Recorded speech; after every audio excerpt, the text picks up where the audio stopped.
नमस्कार साथियों, भाई आज हम बात करेंगे ग्रीस और जर्मनी के बारे में। अगर आप इंटरेस्टेड हैं ग्रीस जाने के लिए और जर्मनी जाने के लिए, और वो भी वर्करों के बारे में। जी हाँ, ग्रीस में आने वाले समय में लगभग 1,80,000 वर्करों की ज़रूरत है। तो कुछ सरकार ने बोला कि भैया नियम कुछ भी बदलो, साम दाम दंड भेद, हमें वर्करों की ज़रूरत है और हमें चाहिए। जर्मनी सरकार को 4 लाख वर्करों की ज़रूरत है। उन्होंने भी बोल दिया भैया हम नियम में बदलाव करने जा रहे हैं, और कुछ बदलाव किए भी जा चुके हैं। अगर आप चाहते हैं भाई यूरोप देशों में अच्छा पैसा कमाना, तो आप ग्रीस और जर्मनी की ट्राई कर सकते हैं। ग्रीस सरकार हालांकि थोड़ा सा वीज़ा हार्ड देती है, लेकिन वर्करों की कमी आप इतनी मान सकते हैं।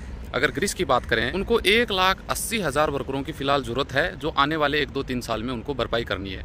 और इसकी कमी को पूरा करने के बाद उन्होंने मिस्र सरकार से भी एक वर्क समझौता किया है, जिसमें मात्र 5,000 लोगों को अभी लिया जाएगा, जिसमें से कुछ लोगों को लिया जा चुका है।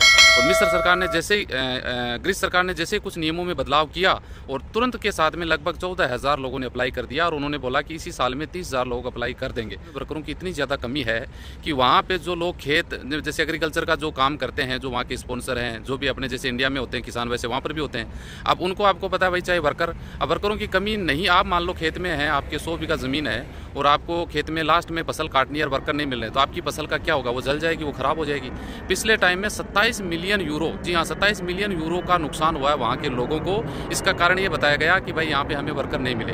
और लगभग 2 मिलियन जो फसल का बीमा होता है, एग्रीकल्चर फसल का जो बीमा होता है ना, उनका भी उनको नुकसान हुआ, क्योंकि फसल नहीं कटी। ऐसा कुछ वहाँ पे सिस्टम बताया गया लोगों ने। तो लोगों ने मांग की है ग्रीस सरकार से कि भाई कुछ भी करो, हमें वर्करों की ज़रूरत है, इतने लोग चाहिए, जिसके लिए कुछ नियमों में बदलाव सरकार ने किए हैं। सरकार ने वहाँ के लोगों की मांग ये है, एग्रीकल्चर के लोग हैं, वो बोलते हैं कि हमें यहाँ पर भी फ्रांसीसी जो मॉडल है वो लागू करो। फ्रांस में भैया मॉडल शानदार है वर्करों के लिए। जैसे वहाँ वर्करों की ज़रूरत पड़ती है, वो बुला लेते हैं अपने नज़दीक के अफ्रीकन कंट्री, एशियन कंट्री जो भी हैं, वो लोग पहुँच जाते हैं। जैसे उनका काम होता है तो वो वापस, ऐसा कुछ अलग है। तो वो बोलते हैं कि फ्रांस का जो नियम जो मॉडल है वो यहाँ पे हमें लागू करना चाहिए, ताकि हमें वर्कर तुरंत मिल सके। क्योंकि ग्रीस का हो सकता है ये वीज़ा की प्रॉब्लम इसलिए है क्योंकि नियम है जो थोड़ा हार्ड है, वीज़ा इमिग्रेशन नियम हार्ड है, इस वजह से वर्कर नहीं मिल पा रहे हैं। इसका मतलब है आपको मौका मिल सकता है वहाँ पहुँचने का। इसी के रिलेटेड अगर जर्मनी की बात करें, तो भाई जर्मनी सरकार ने भी कुछ नियम बदले हैं। वहाँ पे आने वाले समय में अलग अलग समय में लगभग 5-4 लाख लोगों की ज़रूरत है, 4 लाख वर्करों की ज़रूरत है। हालांकि यहाँ पे ये नहीं बताया कि एग्रीकल्चर के कितने लोगों की ज़रूरत है, लेकिन कुल मिला के 4 लाख वर्कर उनको चाहिए।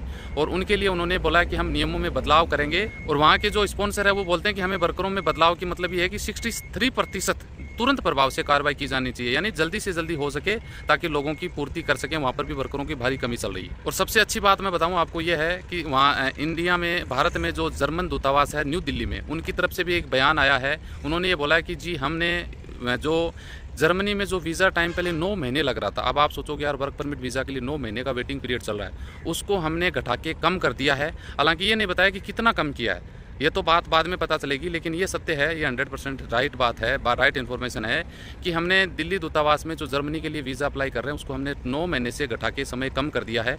तो अगर आप जाते हैं जर्मनी वीज़ा अप्लाई करते हैं, तो भाई अभी आपका वेटिंग पीरियड कम हो जाएगा।